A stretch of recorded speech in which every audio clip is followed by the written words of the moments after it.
ಬರ್ಡೇನ ಅವ್ರದ್ದು ಹಾಯ್ ಮಾಡು.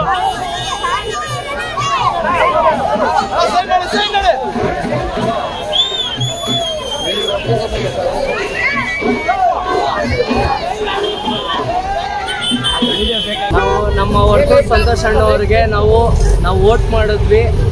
ಬಟ್ ಅವರು ಗೆಲ್ಲಿಲ್ಲ ಅಂದ್ರೂ ನಮ್ಮ ಮನಸ್ಸಿಗೆ ಅವ್ರು ಗೆದ್ದಿದ್ದಾರೆ. ಬಟ್ 100% ನಮಗೆ ಖುಷಿನೇ. ಬಿಗ್ ಬಾಸ್ ಮನೆಗೆ ಹೋಗಿ ಬಂದಿರೋದ್ರಿಂದ ನಮಗೆ ಆಗಿರಲಿ ನಮ್ಮ ಫ್ರೆಂಡ್ಸ್ಗೆ ಆಗಿರಲಿ 100% ಖುಷಿ ಇದೆ ನಮಗೆ. ಬಟ್ ಜೈ ಹಳ್ಳಿಕಾರ್, ಜೈ ವರ್ತೂರ್ ಸಂತೋಷ್ ಅಣ್ಣ. ಈ ಪಾಪನ್ನ ವರ್ತೂರ್ ಸಂತೋಷ ತೋರಿಸಿದ್ರಲ್ಲ, ನನ್ನ ಮಗಳು ಇವಳು ಲಡ್ಡು ಅಂತ ಬರ್ತ್ಡೇ ಇತ್ತು. ನನ್ನ ಆಸೆ ಇದ್ದಿದ್ದು ವರ್ತೂರ್ ಸಂತೋಷ್ ಅಣ್ಣವ್ರ ಕೈಯಲ್ಲಿ ಕೇಕ್ ಕಟ್ ಮಾಡಿಸ್ಬೇಕು ಅಂತ 100% ಮಾಡಿಕೊಟ್ಟಿದ್ದಾರೆ. ನನಗೆ ಖುಷಿ ಅದು, ನನಗೆ ಮಾಡಿಕೊಟ್ಟಿದ್ದಾರೆ. ಜೈ ಹಳ್ಳಿಕಾರ್, ಜೈ ವರ್ತೂರ್ ಸಂತೋಷ್ ಅಣ್ಣ. ಅಣ್ಣ ಥ್ಯಾಂಕ್ಸ್ ಅಣ್ಣ, ಲವ್ ಯು ಲಾಟ್ ಅಣ್ಣ. ಆಲ್ವೇಸ್ ಫಾರ್ ಎವರ್ ನಿನ್ ಜೊತೆಗೆ ನಾವು ಇರ್ತೀರಣ್ಣ. ಜೈ ಹಳ್ಳಿಕಾರ್.